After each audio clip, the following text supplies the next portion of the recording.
conflitos, recomendo a vocês a leitura do nosso artigo Vamos evitar a judicialização dos conflitos. O segredo do bem viver está no melhor conviver, que se encontra publicado em nossa página Jurisdição da Paz, na internet.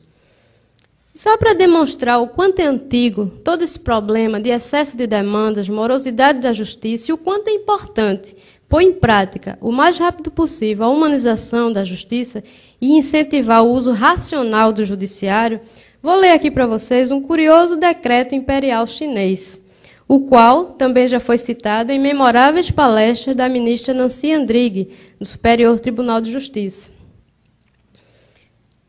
que foi expedido, este decreto chinês, pelo imperador Hangxi, na tentativa de resolver estes mesmos problemas que estamos enfrentando ainda, em tempos bastante remotos, ainda na China do século VII, de uma forma nada humanizada. Eis o decreto. Ordeno que todos aqueles que se dirigirem aos tribunais sejam tratados sem nenhuma piedade, sem nenhuma consideração, de tal forma que se desgostem tanto da ideia do direito, quanto se apavorem com a perspectiva de comparecerem perante um magistrado.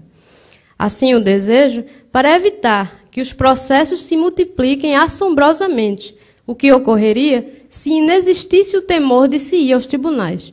O que ocorreria se os homens concebessem a falsa ideia de que teriam à sua disposição uma justiça acessível e ágil. O que ocorreria se pensassem que os juízes são sérios e competentes. Se essa falsa ideia se formar, os litígios ocorrerão em número infinito, e a metade da população será insuficiente para julgar os litígios da outra metade. Que decreto desumano, hein? O que é que vocês acham dele? Mas é um caso verídico. É a pura verdade. A obra Jurisdição da Paz também defende a concretização de um moderno e evoluído conceito de jurisdição, o qual deve transcender ao positivismo, com uma mudança de paradigma, ou seja, de uma justiça legalista, eminentemente contenciosa, para uma justiça principiológica, eminentemente satisfativa. Pois jurisdição da paz é uma expressão que idealizamos como sendo a mais adequada para exteriorizar a ideia moderna de jurisdição, na qual não há apego à supremacia da lei. Não há lugar também para o chamado positivismo acrítico, na qual potencializamos a importância do princípio da dignidade da pessoa humana e da paz como direito fundamental, incentivando uma efetiva implantação de meios pacíficos para se resolver controvérsias, como, por exemplo, os mais comuns aqui no Brasil, conciliação, mediação e arbitragem, evitando a todo custo que se instale a chamada guerra jurídica. Enfim, a jurisdição da paz se fundamenta no conceito kantiano de justiça. O conceito kantiano, porque foi proposto esse conceito pelo justnaturalista, o filósofo justnaturalista Immanuel Kant. É um conceito de justiça onde a justiça, o juiz não precisa, ele precisa ser mais do que um mero julgador. Não é o bastante ele ser apenas um julgador. Ele precisa ser mais do que um aplicador da lei. Porque para alcançar essa justiça, ele precisa se pautar na humanização. Ele tem que agir como ser humano, acima de tudo, procurando conhecer o íntimo da relação jurídica sub judice, com o objetivo, é claro, de solucionar o conflito, mas, ao mesmo tempo, prezar pelo desenvolvimento moral e social das pessoas ali envolvidas. E aqui vale a pena registrar 2 casos recentes e bem interessantes que nos mostram notas marcantes de que a humanização da justiça já está se consolidando no judiciário brasileiro e veio para ficar. Primeiro caso. Ouçam o que disse o ministro do Supremo Tribunal Federal, Carlos Aires Brito, no dia 21 de maio de 2010, em João Pessoa, no estado da Paraíba, em seu discurso de encerramento do primeiro encontro técnico de tribunais de contas Norte e Nordeste do Brasil, promovido pelo Tribunal de Contas da Paraíba, com o bom senso e sinceridade que eles são próprios. No mundo moderno, somos condicionados a pensar dentro de categorias lógicas, estruturadas a partir de métodos rígidos, concebidas segundo o modelo cartesiano. O sentimento e a intuição são valores relegados ao segundo plano. Fecha aspas.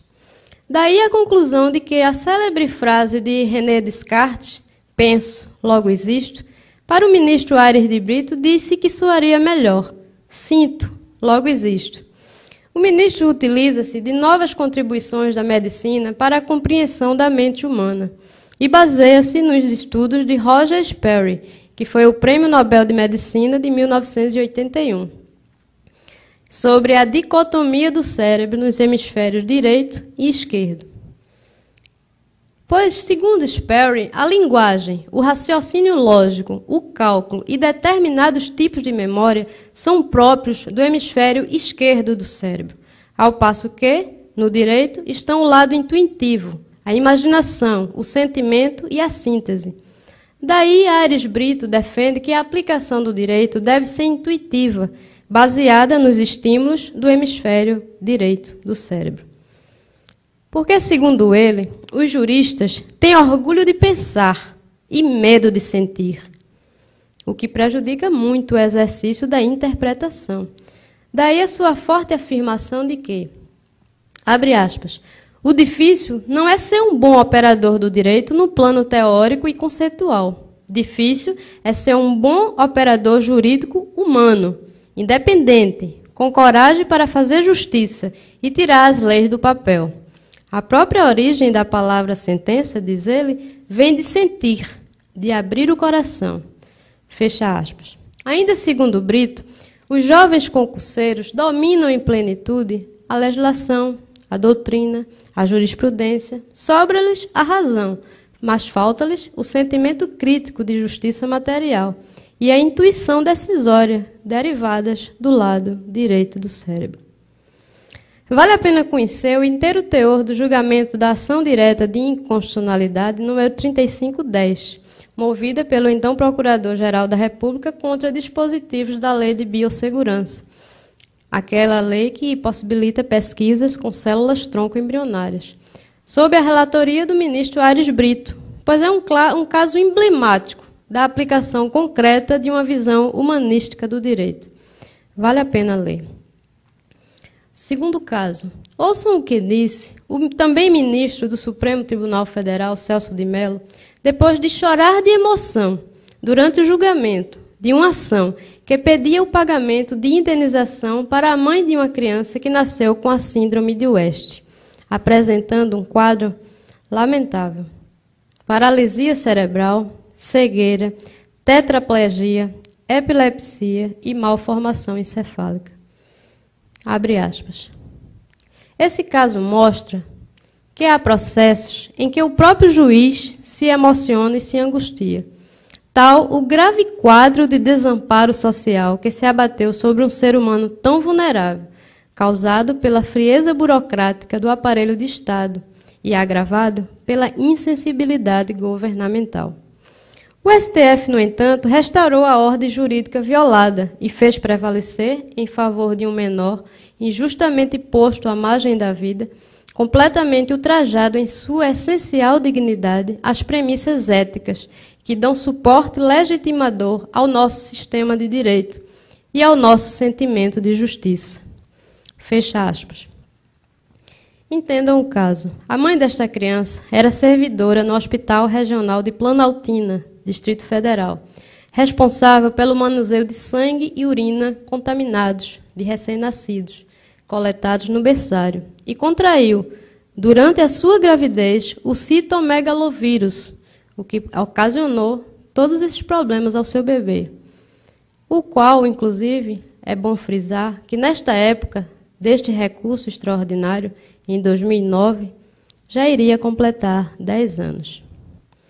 E essa demora toda se deu porque o Tribunal de Justiça do Distrito Federal entendeu não haver nexo de causalidade entre o trabalho da mãe servidora e a doença do seu filho. E por isso, segundo o ministro Celso de Mello, trata-se de um caso doloroso. Mais do que doloroso, agravado pela omissão dolosa das autoridades do Distrito Federal, que há 10 anos negavam-se a ajudar a família do menor deficiente. É muito interessante ler o inteiro teor desse recurso. extraordinário de número 495.740, ou seja, RE 495.740. Terceiro tópico é sobre a paz. E o que é que a paz tem a ver com a justiça? A paz tem tudo a ver com a justiça. Simplesmente porque a função social da justiça é proporcionar a paz social. Incrivelmente, muitos jurisdicionados ainda nem sabem disso, porque o mínimo que encontram no judiciário é paz, infelizmente. E conforme assevera o professor Paulo Bonavides, em artigo que inclusive encontra-se registrado às páginas 153 e seguintes do nosso livro, a paz foi elevada à categoria de direito positivo e, atualmente, está prevista como princípio constitucional nas constituições modernas, como é a nossa, de 88, no artigo 4º, inciso 6º. A paz agora é considerada como uma espécie de postulado fundamental, que deve, obrigatoriamente, alicerçar as relações sociais e jurisdicionais do mundo moderno. E como todo princípio constitucional, a paz tem a mesma força, a mesma virtude, a mesma expressão normativa dos direitos fundamentais. Enfim, antes tínhamos um conceito meramente filosófico de paz. Tínhamos paz apenas na teoria. Hoje, temos um conceito verdadeiramente jurídico de paz. A paz na prática, nas próprias decisões jurisdicionais. Para concluir, então, podemos dizer que a jurisdição da paz tem duas grandes metas. Uma que deve ser alcançada, desejamos, em curto prazo, e outra que será atingida em prazo mais longo. A meta a ser alcançada em curto prazo é exatamente o efetivo exercício da jurisdição da paz, ou seja, a concreta aplicabilidade de tudo que falei sobre o evoluído conceito de jurisdição, sobre a humanização da justiça, a pacificação de conflitos, a nova postura dos magistrados e dos aplicadores do direito. Pretendendo-se assim que, ao final de cada processo, torne-se uma constante, as partes reconhecerem que valeu a pena se socorrerem do judiciário, como infelizmente não é o caso atualmente. Portanto, seguindo esse raciocínio, agora entramos numa nova era, uma era em que toda e qualquer tutela jurisdicional deve ser prestada de uma forma adequada à nossa evolução. E isto alicerçada, na verdade, na força do direito humanizado, e não mais no direito da força. Do direito interpretado e aplicado à luz dos preceitos fundamentais, dos preceitos chamados constitucionais explícitos e implícitos, dos direitos fundamentais e dos valores morais e éticos, porque entendemos que só assim será possível abrandar os rigores da lei e trazer e manter concretamente a paz social através da justiça. E quanto aos valores morais, quero dizer que não podemos simplesmente ignorar ou desprezar as leis de Deus. Porque, mesmo sendo o Brasil um Estado laico, nossos constituintes, no preâmbulo da moderna Constituição de 1988, chamada pelo nosso saudoso Ulisses Guimarães de Constituição Cidadã, eles tiveram bastante humildade para promulgá-la sob a proteção deste mesmo Deus, o qual, independentemente de divergências religiosas, deve ser respeitado como ser supremo, sempre e acima de qualquer coisa. Inclusive, quero também aproveitar aqui para esclarecer que, apesar de ter transcrito em nossa obra alguns trechos das Sagradas Escrituras que julgamos importantes, não defendo e nem condeno religião ou seita alguma. Simplesmente quis enfatizar o teor do Evangelho sobre paz e justiça. E lembrar a todos, é claro, sobre o devido respeito que devemos ter às leis de Deus como seres espirituais que somos. A outra grande meta é bem mais ousada e, por isso, ainda mais gratificante.